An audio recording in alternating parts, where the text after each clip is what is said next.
Welcome to Specific Love. Today I'm going to show you how I built this awesome square spiral table with angled legs and an awesome shelf on the bottom. And I built it out of 2 pieces of wood. Let's begin. Now for this project, we hope to only use 2 2x4s, so let's get started.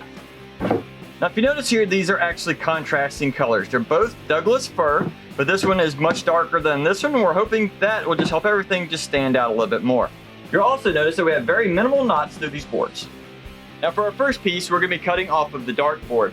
Now, probably can't tell very easily on camera, but it is just a little shallower than 3.5 inches. Normally these are supposed to be cut at 3.5, but because they're just standard lumber, well, sometimes they're not exactly right. So we need to base everything off of this first cut. Don't go ahead and cut all of the boards to the dimensional sizes. If you do that, if there's any variances in the widths of these, it would easily throw everything off. So let's make this.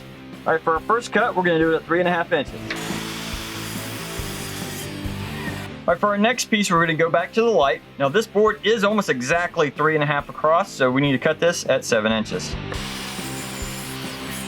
Now these cuts have to be really close, so once I flush this side up, we're going to have to look back over here, and you'll notice that it's sticking out just a little bit. So we're going to have to do some fine trimming on this because we need this to be almost perfect. Here's a little tip when you're only trying to remove maybe a 0.5 millimeter off of your board. Take your piece, push it up against your blade, and you want to provide pressure against the blade, like so. Then once you lift your blade up, when you bring it back down, you'll notice it's only wanting to cut just a hair off. So that's the way to do it.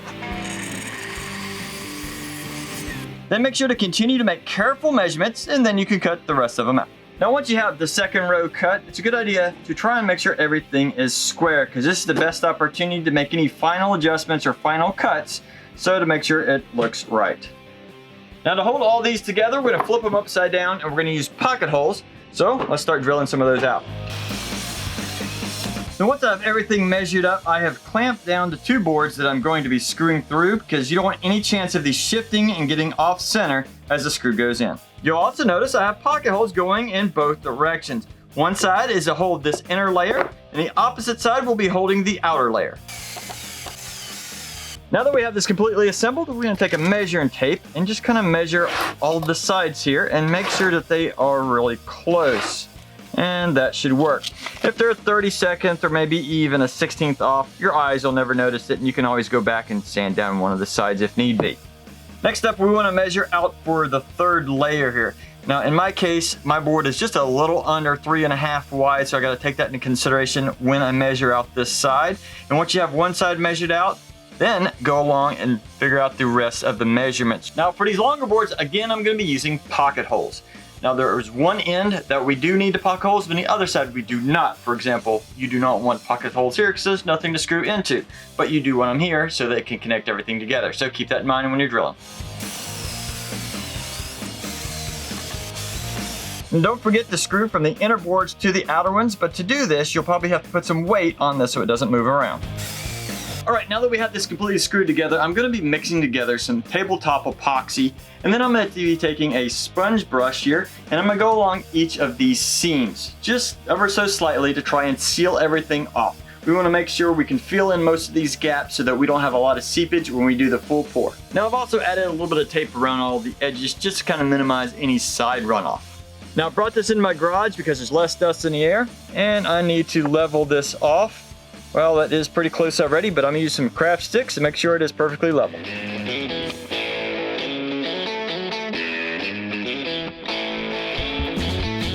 You might hear my fan in the background because you need a lot of ventilation whenever you're using epoxy.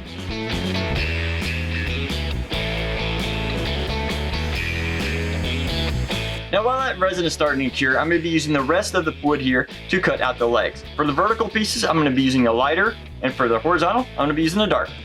All right, for this lighter board, I'm going to be cutting 2 off at 20 inches, and then I'm going to be ripping this down on the table saw.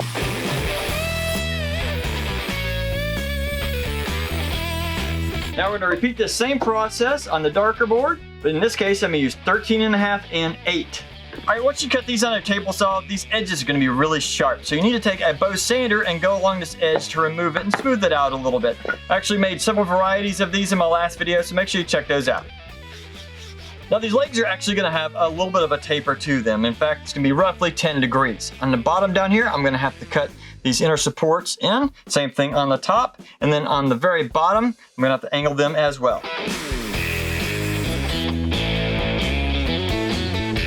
Now once you have the first one fully cut out, we're gonna use it as a template for the second one. So make sure you get that all measured out before you cut it.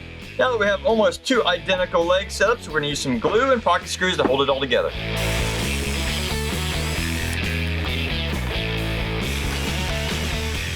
Now, since it's a little bit difficult to get these perfectly flat on the top, especially when you have the joints going together, I need to sand this down. So I'm gonna use the belt sander just gently to go across this entire piece here, and that way it'll hopefully be nice and flat so we can attach it to the table. Now with the 2 remaining 2x4s left over, I'd like to create a little bit of a shelf down here in the bottom of the table. To do that, I need to cut out a 13-inch section of this board here, and then I'm gonna rip them down on the table saw into 3/4 inch sections. I should be able to get 4 out of that, and potentially 8 out of this, but I believe I'm only gonna need 6.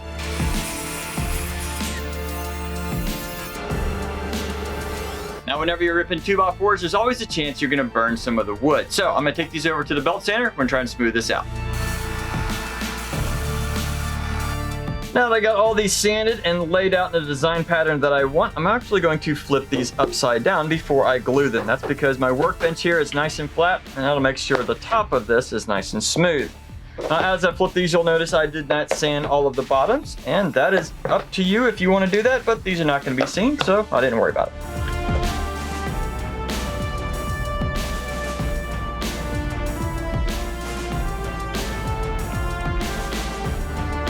All right, we're gonna add some weight to make sure everything stays down, and we're gonna clamp it together. Okay, we're giving this some time to cure. Hopefully all of the seams have cured enough so that they won't leak through. And then we're gonna mix up some more, and we're hopefully gonna be able to fill this entire tabletop with epoxy.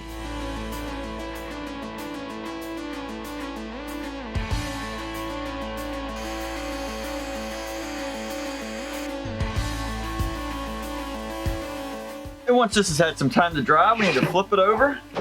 We just need to lightly sand the whole thing down to get it just level and as flush, and try and remove any glue or any rough edges. And attach this shelf to the legs. Of course, I'm gonna use pocket screws. Now before I attach this shelf to the legs, I gotta take in consideration the tabletop. It's gonna sit right up here, but if you notice, I got some pocket screws already up in the top, so I can't attach additional screws through the ends here like I would prefer. So what I'm gonna do is add a layer of glue, and then we're gonna add a couple of screws right near the middle, and that should hold it till it dries.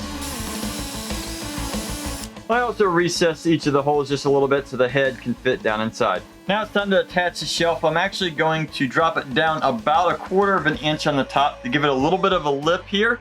That should just make it look a little bit nicer and keep things from falling off the sides. Now as we go to attach the second side, it's gonna be really unstable. So we're gonna use one of those additional pieces we cut earlier to act as a little support leg while we put all this together. All right, we have the shelf attached. Now the next step is to add a little bit of wipe-on poly. I'm gonna do that so it'll help protect it from any kind of water, anything that might be spilled on this table. Plus I still gotta give a little more time for that top to cure. All right, it's been a few days since I poured the epoxy, and I realized I still left the tape on it. For those of you who work with epoxy know you're supposed to remove the tape within the first 24 hours, so this might be a little interesting taking it off. Let's go do that. First off, let's see if we can move this into the workshop. Well, it has securely fastened itself to that cardboard. I guess I had a few too many leaks there. Well, just gotta clean this off too. Let's go do that. All right, I put a couple shirts down here to protect the top of this. I'm gonna put it face down. And as you can tell here, I had a few leaks go through, so most of this won't be seen, but I am gonna see if I can clean up just a little bit of this.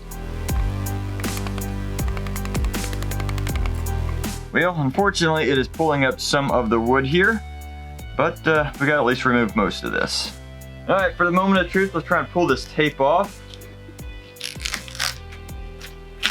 Oh wow, it's coming off a heck of a lot easier than I thought it would. Awesome. Oh, we have a little bit stuck here. We'll have to see if that'll pry off. Oh yeah, I guess when you buy the good quality stuff, it actually works well. All right, this is not sponsored, but I'm using Shurtape for this. I'm so happy it didn't stick to it. So if you're interested in using epoxy, you may want to check this brand out. I'll put a link to it in the description. Now, since we used some tape here, we have a real sharp edge and I want to take that down. So first I'm going to use a hand plane to just knock that edge down. Then we're going to hit it with some sandpaper. And using the hand plane on the edges here actually came out quite nice. I'm not even going to sand that down. But if you look on the side here, you can see where some of the resin seeped through. So I'm going to hit that with some sandpaper with the hopes to remove as much as I can. Now that we have the side sanded down, I'm going to again place it face down on a couple t-shirts to protect the top. We're going to take the legs, we're going to flip that upside down. We'll get everything lined up, carefully mark it with a pencil, and then we'll add some glue and screw them in. Now we're going to use one of these strips that we cut earlier. We know it's the same width as the bottom shelf. We're going to put it in the middle here, and that way we know this top can be the same width as well. To hold it in place, we're just going to use a clamp. Get that clamped, and then we don't have to worry about it moving around.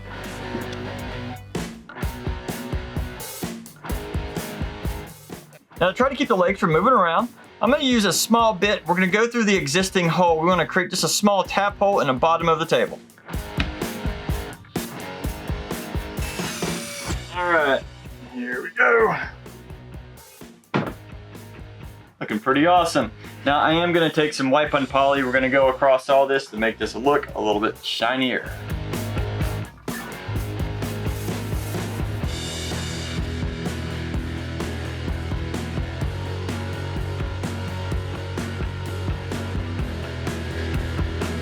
Alright, this turned out pretty awesome. There are definitely some imperfections and some things I could improve upon, especially if I do this the next time. But overall, I think it just turned out pretty well. I love the spiral, I love the gloss effect, I also love the really cool shelf on the bottom with all just the wood accents. Now this is actually going to be a present to my oldest son in his apartment. He needs a little table to go next to his couch. So I hope you like this, son, and get a bunch of use out of it. Alright, I know I used a bunch of epoxy on this build and that can get quite expensive, but just remember I used 2 2x4s for the rest of it, so you can actually build this table quite inexpensively. So I hope you get a chance to get out in your shop and have fun building. Make it nice and flat. Let's try it again. Spilled on it. Once that's fuely. Now that we have the sand, now we have all the sands, which can get kind of expensive, but try it again. Some square spiral table. Sanded down till we like. That doesn't make any sense. Remember, I only use 2.